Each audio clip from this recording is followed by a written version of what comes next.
उपस्थित प्यारे बहनों, आज हम आचारण सूत्र के अंतर्गत जो वायुकाय का वर्णन चल रहा है उसमें आज हम 148 सूत्र से प्रारंभ करेंगे।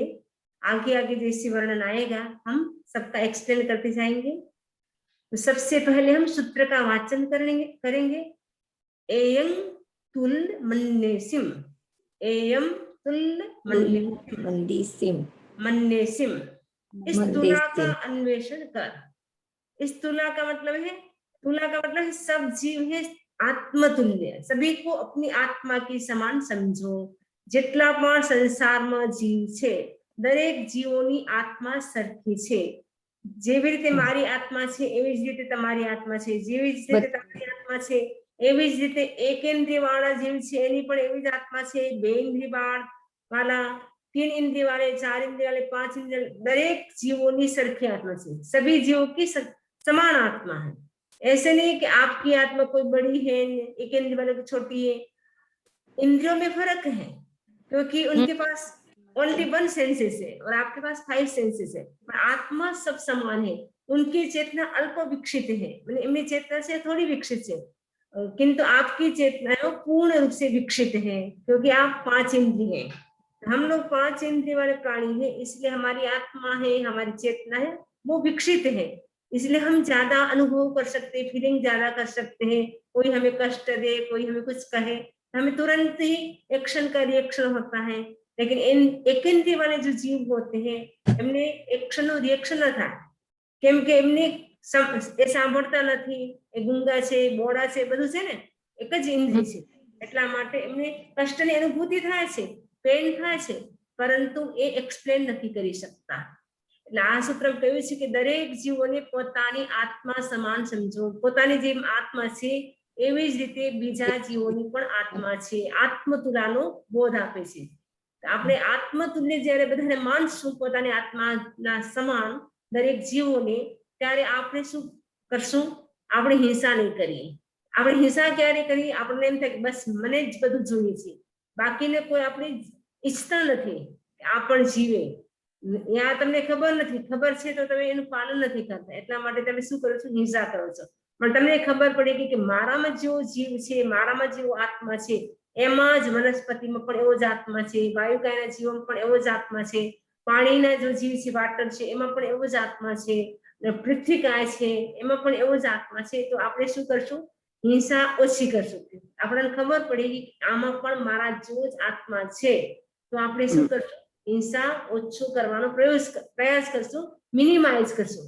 જેટલી જરૂરત છે એટલી આપણે હિંસા કરશું, પરંતુ અનાવશ્યક હિંસા નહીં કરીએ, કેમ કે ગૃહસ્થ છે એ પૂર્ણ અહિંસક ના બની શકે અને પૂરી તરફથી પૂર્ણ રૂપથી અહિંસાનું પાલન ન કરી શકે, પરંતુ એ એમાં ઓછું કરી શકે, મિનિમાઇઝ કરી શકે, એટલું તો કરી શકે ને। इह संति गया 149 सूत्र। इह संति गया दव्याणाव कंखन्ति वीजियम। इह संति गया दव्याणाव कंखन्ति वीजियम। यह मैंने इस निरग्रंथ शासन में दीक्षित मुनि, संति गया का मतलब है शांत, दव्या माने संयम के योग्य होते हैं। नाव कंखन्ति वीजियम, इसीलिए वो क्या है? वीजियम पंखे से हवा करने की नाव कंकन में इच्छा नहीं करते हैं, क्योंकि जो जैन साधु बन जाते हैं उनकी इच्छा क्या होती है? हम शांत रहे, यानी शांति का मतलब उनका कषाय एकदम शांत होता है। जिसका कषाय शांत होता है तो एमने शांति पोतानी मिले ज मळे। जिसका कषाय शांत होगा उनको शांति अपने आप मिलेगी, जिसका कषाय शांत नहीं होगा उसको शांति नहीं मिलेगी। सपोज आपने क्रोध कर लिया, मान कर लिया, माया कर लिया, लोभ कर लिया, उसके बाद आपकी आत्मा में बार बार चिंतन आएगा, अरे आज मैंने गुस्सा कर लिया, आज मैंने झूठा अहंकार कर लिया, आज मैंने माया कर लिया, आज मैंने लोभ कर लिया, बार बार आपके मन में ऐसा विचार आएगा, तो आप शांति कैसे प्राप्त करेंगे? शांति प्राप्त करने के लिए जरूरत है कि हम कषाय को शांत करें। तो जो साधु होते हैं वो क्या होते हैं? शांति होते हैं, मतलब शांत होते हैं, क्योंकि वो शांति की साधना करते हैं। तो शांति की साधना करते हैं और वो क्या करते हैं? संयम का पालन करते हैं। तो संयम का पालन करते हैं, इसलिए उनमें राग द्वेष भी कम होते हैं। आत्मा के प्रति जो आसक्ति, शरीर के प्रति जो आसक्ति होती है, आसक्ति भी कम होती है। हमारी क्या होती है, बॉडी के प्रति अटैचमेंट ज्यादा होता है। जो साधु होते हैं बॉडी के प्रति अटैचमेंट इतना नहीं होता है, इसलिए वो साधना कर सकते हैं। वरना हर कोई व्यक्ति इतना गर्मी का, सर्दी का, बारिश का ऐसा कष्ट सहन नहीं कर सकते। लेकिन साधु का उद्देश्य क्या होता है, मुझे आत्मा को पाना है, आत्मा का साक्षात्कार करना है, माने आत्मा साक्षात्कार करવો છે। તો એ વિચારીને શું કરે, સાધુ જીવનમાં जो 22 પરિસર છે એને ક્ષમતાથી સહન કરે। પરંતુ જેનું લક્ષ્ય આત્માનું ન हो, केवल बॉडी ઉપર ध्यान हो, तो મૂળને જરાક થશે, અરે વિચાર આવશે, મને આમ થઈ ગયું, મને આમ થઈ ગયું, તો એવી વિચાર કરીને એ જેમાં પણ હિંસા થતી हो એવી મેડિસિન પણ યુઝ કરવા માટે તૈયાર થઈ જાય છે। તો આમાં શું બતાવ્યું છે कि जो इस निर्ग्रंथ शासन में दीक्षित मुनि शांत और संयम के योग्य होते हैं। शांति का मतलब शांति, शांति को प्राप्त। द्रव्य का मतलब होता है संयम के योग्य। संयम के योग्य का मतलब राग द्वेष से मुक्त होते हैं और जिनका अटैचमेंट बॉडी के प्रति नहीं होता है। द्रव्य का मतलब राव कंखंती, राव कंखन इच्छा नहीं करते, किसकी, विजियो माने पंखे से हवा डालने की इच्छा नहीं करते हैं, यानी वो गर्मी को भी सहन करते हैं समता से, यानी गर्मी हो उसको भी समता से सहन करते हैं। कभी सर्दी का टाइम होता है, विंटर का टाइम होता है, उसमें कितनी सर्दी पड़ती है, राजस्थान में कितनी सर्दी होती है, उसको भी सहन करते हैं। यद्यपि लंदन में भी बहुत ठंडा है, क्योंकि मैं भी 6 मंथ वहां रही हूँ, मुझे पता है विंटर में कितनी ठंडी होती है। लेकिन लंदन में आप लोग क्या करते हैं, ठंड लगती है तो हीटर चला लेते हैं, लेकिन साधु होते वो हीटर भी नहीं चला सकते हैं, उनके निमित्त हीटर भी नहीं चला सकते, उनके निमित्त अगर गर्मी है तो एसी भी नहीं चला सकते, इवन पंखा भी नहीं चला सकते हैं उनके निमित्त से। आप अपने लिए चला सकते हैं लेकिन साधु के निमित्त से नहीं चला सकते हैं। तो साधु को तो सर्दी गर्मी जो भी कष्ट होते हैं क्षमता से सहन करने होते हैं। वो वायु कह के जीवों की हिंसा नहीं करते हैं। लज्जमाना पुरोपास, तो देख प्रत्येक संयमी साधक हिंसा से विरक्त हो संयम का जीवन जी रहा है। इस रिपीट है, इसलिए इसका डिटेल अपन नहीं करेंगे।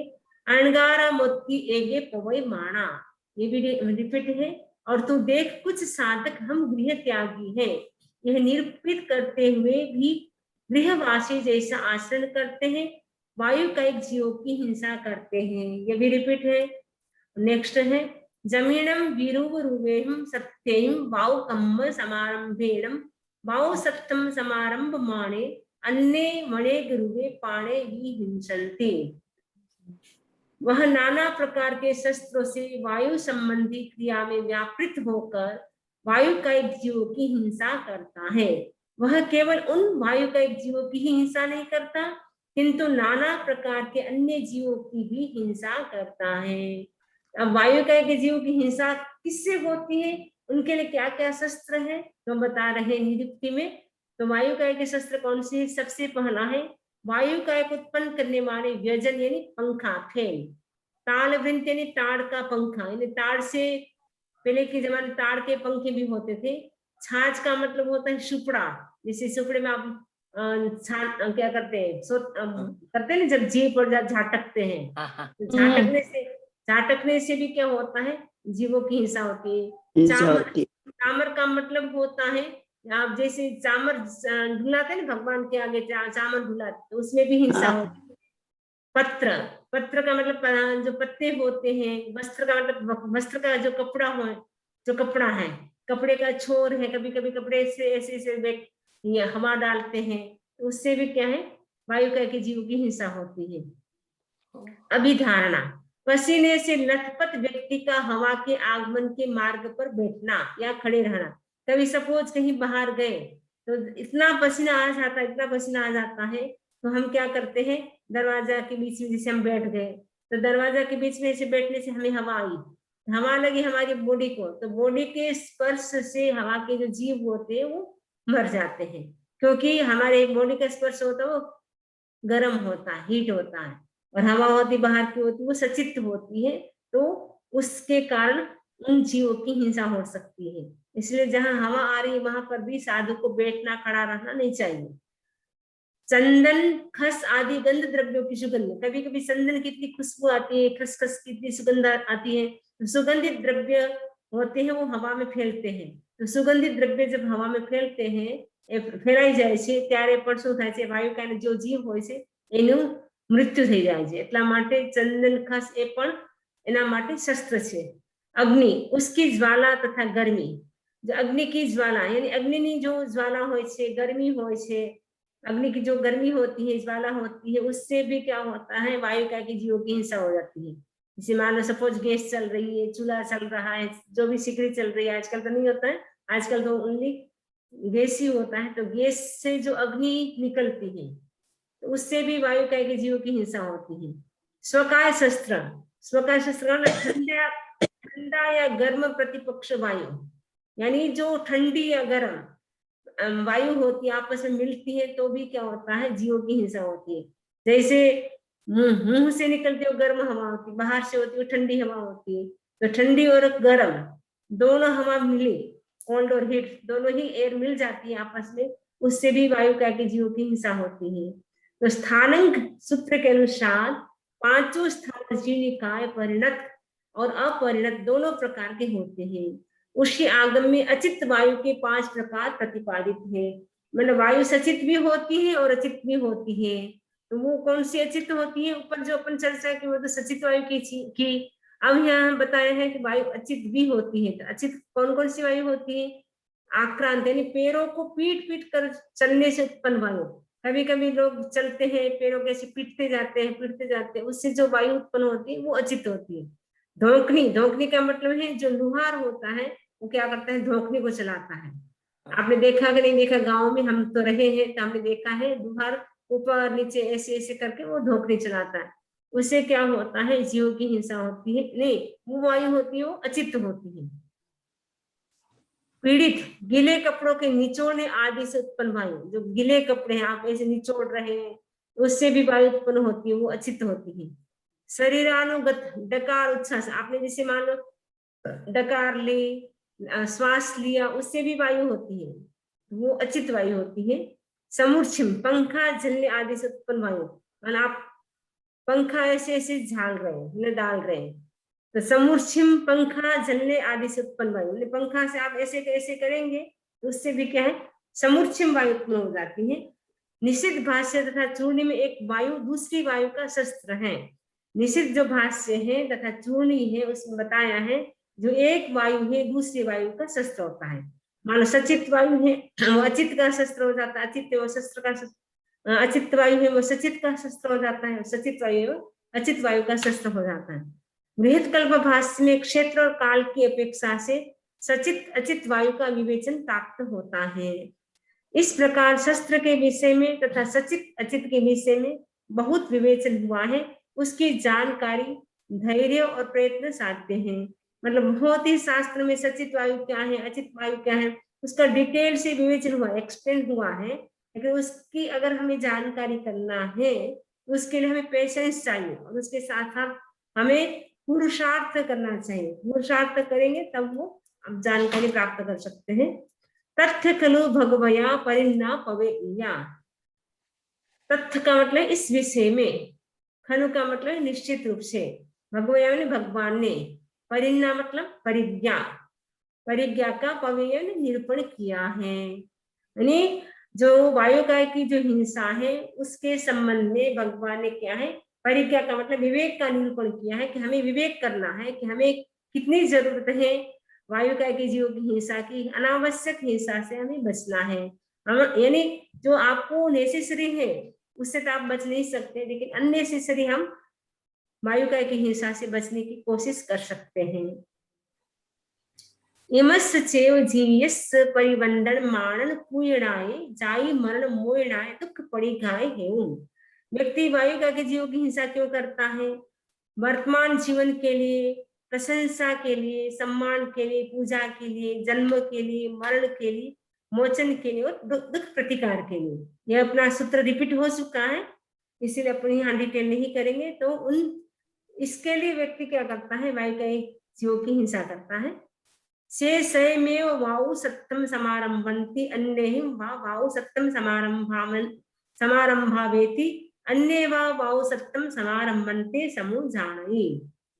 कोई साधक स्वयं वायु का एक जीवों की हिंसा करता है, दूसरों से करवाता है तथा करने वाले दूसरों का अनुमोदन करता है। कुछ तो ऐसे साधक होते स्वयं भी करते हिंसा वायु का जीवों की, मैंने पोते पण करे ने बीजाથી પણ કરવાવે અને એનું અનુમોદન પણ કરે। હા તમે બહુ સારું કર્યું। આપણે કેટલી હિંસા થઈ જાય, કપડા આપણે ઝાટકે ધીમે ધીમે ઝાટકે, આસન પાથરે, કોઈ કઈ લોકો ને આસન ખંખેરે, જોર જોરથી ખંખેરે, તો ધીમે ધીમે ખંખેરીએ આપણે કેવી રીતે બચી શકીએ? કપડા સુકાવો તો એકદમ તમે ઝાટકે ઝાટકે સુકાવો, ધીમે ધીમે સુકાવો, આપણે કેટલી બધી હિંસાથી આપણે બચી શકીએ આપણે જાગૃત રહીએ તો। नहीं तो કેટલી બધી હિંસા થતી જ હોય છે, આપણને ખ્યાલ પણ નથી કે વાયુ ગાયમાં પણ જીવ હોય છે। એટલા માટે કરતા હતા, પણ હવે ખબર પડી ગઈ તો હવે આપણે ધ્યાન રાખી શકીએ। तम से अही आए तम से अबोहिए, वह हिंसा उसके अहित के लिए होती है। वायु कहे कि जीवों की जो हिंसा है वो उसके अहित के लिए होती है, મને એનાથી એનું સારું ન થાય। वह हिंसा उसकी अबोधी के लिए होती है। अबोधी એટલે એને જ્ઞાન દર્શન ચારિત્રની પ્રાપ્તિ ન થાય। से तम समुज्जमाणे आयानियम समुत्थाये, वह उस हिंसा के परिणाम को समीचीन दृष्टि से समझकर संयम की साधना में सावधान हो जाता है।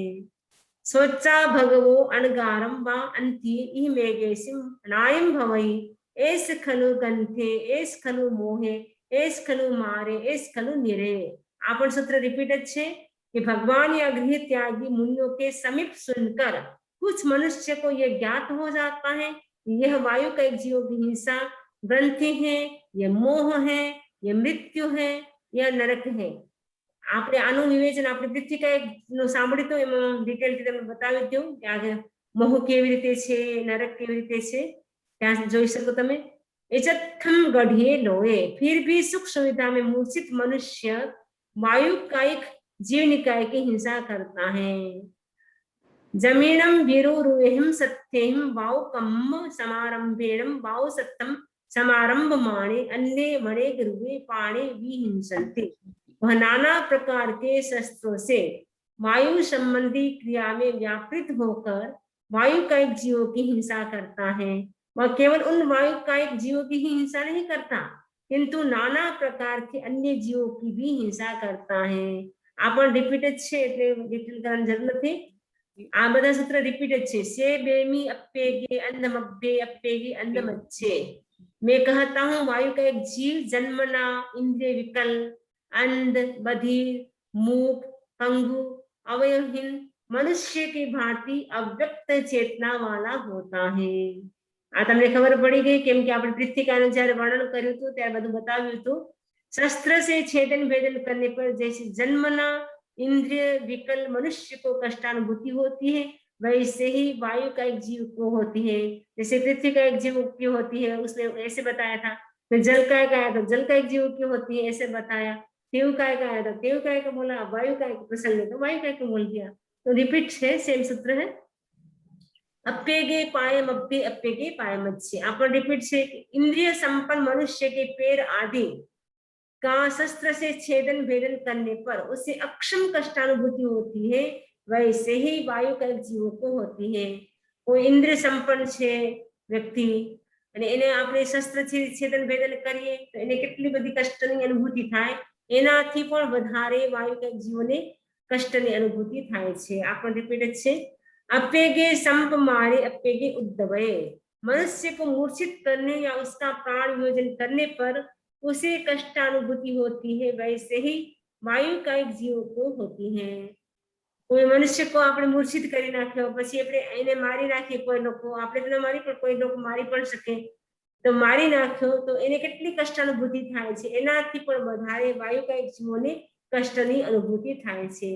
से बेमी संति संपा इमा पाणा अहच संपयन्ति ये परिशमच खलु पुट्ठा एगे संघाय मावज्जन्ति। मैं कहता हूँ, से में करना, मैं कहता हूँ संपातिम, संपातिम मतलब उड़ने वाले, जो पतंगा होए, मच्छर होए, बड़ा उड़वा वाला है ना जी, उड़ने वाले प्राणी भी होते हैं। वे ऊपर से आकर नीचे गिर जाते हैं, उड़ता उड़ता नीचे पर पड़ सके। तो कुछ प्राणी वायु का स्पर्श पाकर संघात को प्राप्त हो जाते हैं। संघात यानी एकदम घायल થઈ જાય। जो प्राणी वायु का स्पर्श पाकर संघात को प्राप्त हो जाते हैं वे उसके स्पर्श से वह मूर्छित हो जाते हैं। પછી એકદમ ઘાયલ થઈ જાય, પછી મૂર્છિત થઈ જાય, એટલે અનકોન્શિયસ થઈ જાય। जो उसके स्पर्श से मूर्छित हो जाते वे वह मर जाते। પેલા મૂર્છિત થઈ જાય પછી એનો સ્પર્શથી એક મરી પણ જાય ને મૃત્યુ પણ થઈ જાય। एत्थ सत्थम समारंभ मानस इच्छेति आरंभ अपरिणाय भवन्ति। जो वायु का एक जीव पर शस्त्र का समारंभ यानी प्रयोग करता है वह इन आरंभों तत्संबंधी व तदाश्रित जीव हिंसा की प्रवृत्तियों से बच नहीं पाता है।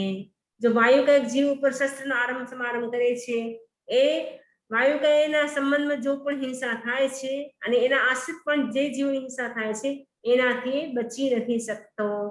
एत्थ सत्थम असमारंभ मानस इच्छेति आरंभ परिणाय भवन्ति।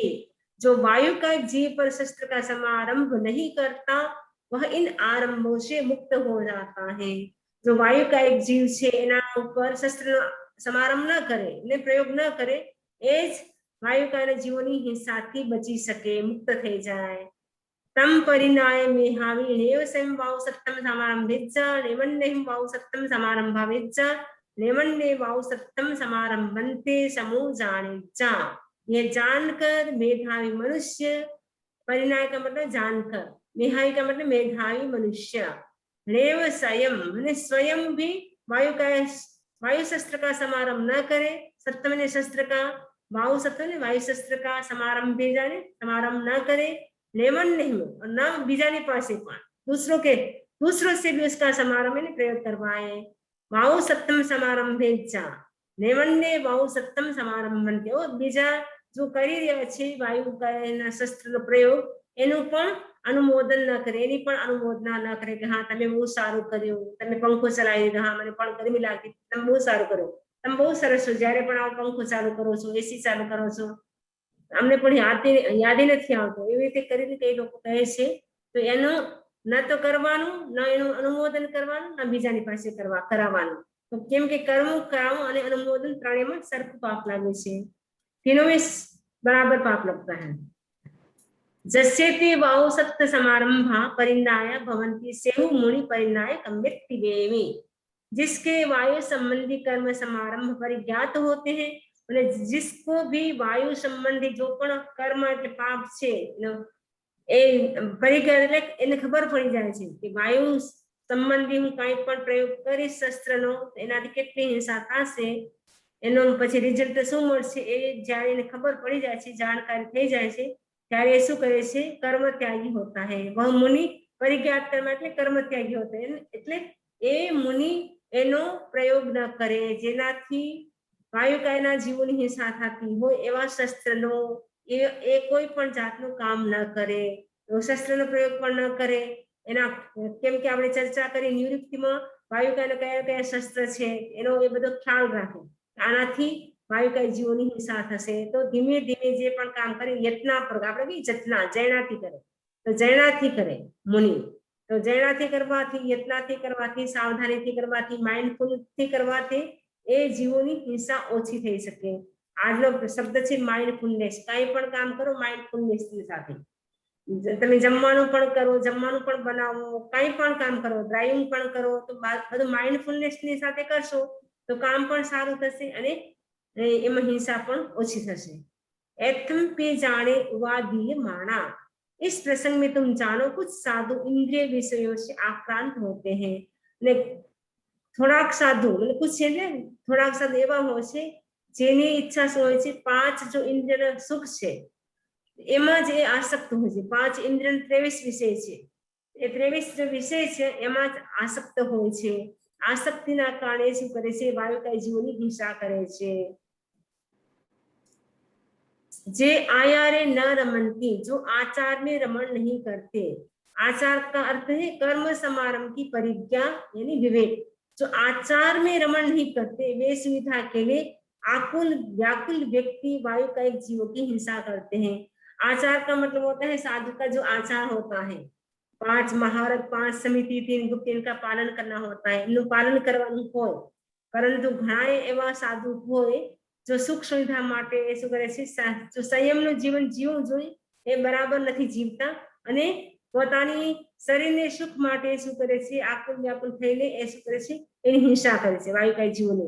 કેમ કે સાધુનો નિયમ છે એ ફેનમાં ના બેસી, ફેન ન ચલાવી શકે છતાં એ ફેન કરી લે या करावी सके, પોતે ન કરે તો બીજાની પાસે કે અરે મને ગરમી લાગે છે નીતાબેન તમે ફેન કરી દો, તો પછી સાધુને કલ્પે નહીં છતાં એ કરે, કેમ કે એનું મન સાધુ જીવનમાં રમ્યું નથી.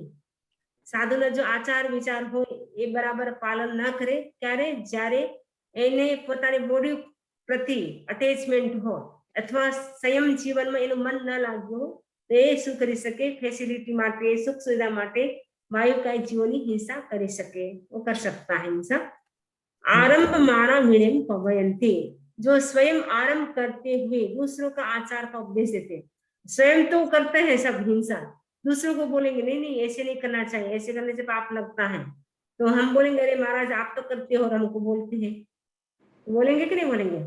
सपोज हम करेंगे तो आप बोलेंगे स्वामी जी तमे तो करो छो, हमने को आम न करानो तेम न करानो, तो इसीलिए आचार्य तुलसी कहा करते थे निज पर शासन फिर अनुशासन, पहले स्वयं पर अनुशासन करो, डिसिप्लिन में रहो, खुद दूसरों पर उसके बाद हम दूसरों पर डिसिप्लिन कर सकते हैं, अनुशासन में उनको रख सकते हैं। स्वयं ही हम अनुशासन का पालन नहीं करेंगे तो दूसरों को हम कैसे रख पाएंगे, क्योंकि यदि हम नहीं करते हैं तो दूसरे व्यक्ति क्या है तुरंत बोल देते हैं आप तो करते नहीं, हमको खाली बोलते हैं, इसलिए हमें आप पर विश्वास नहीं है, क्योंकि जो अच्छी तरह से आचार का पालन करता है उसका इंप्रेशन होता है, अपने आप ही पता चल जाता है हाँ इसका आचार विचार व्यवहार बहुत अच्छा है, तो उनके पास जाने की इच्छा होती है। कई होते हैं साधु उनके पास कितनी भीड़ लगी होती है, कुछ ऐसे होते हैं जिनके पास कोई दर्शन भी नहीं करते, जाते भी नहीं है, पता है कि खाली बोलते हैं और करते कुछ नहीं है, तो इसीलिए उनके प्रति श्रद्धा भी नहीं होती है, तो वो फर्क हो जाता है।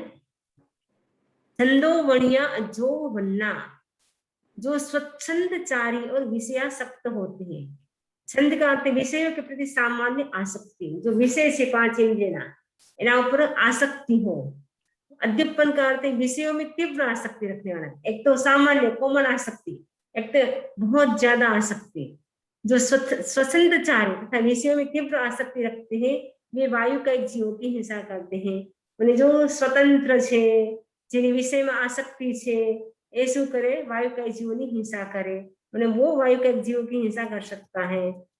आरंभ सत्ता पकड़ेंती संगम, जो आरंभ में आसक्त होकर नई नई आसक्तियों नए नए बंधनों को उत्पन्न करते हैं, जो आरंभ में आसक्त होकर संग करते, संग का अर्थ राग द्वेष या बंधन, मतलब राग द्वेष करेगा तो राग द्वेष करेंगे तो उससे क्या होगा, कर्म का बंधन होगा। इस सूत्र से प्रस्तुत सूत्र तक जो प्रतिपादित किया गया है उसका प्रतिपक्ष भी यहाँ जान लेना चाहिए, जैसे चूर्ण में कहा गया है इस विषय में तुम जानो जो इंद्रिय विषयों से आक्रांत नहीं होते, जो आचार में रमण करते हैं, जो आरंभ समारंभ से उपरत होकर विनय का उपदेश देते हैं, जो प्रशस्त छंद को प्राप्त और उसी में अद्यपन होते हैं, जो आरंभ में अनासक्त रहते हुए संग नहीं करते।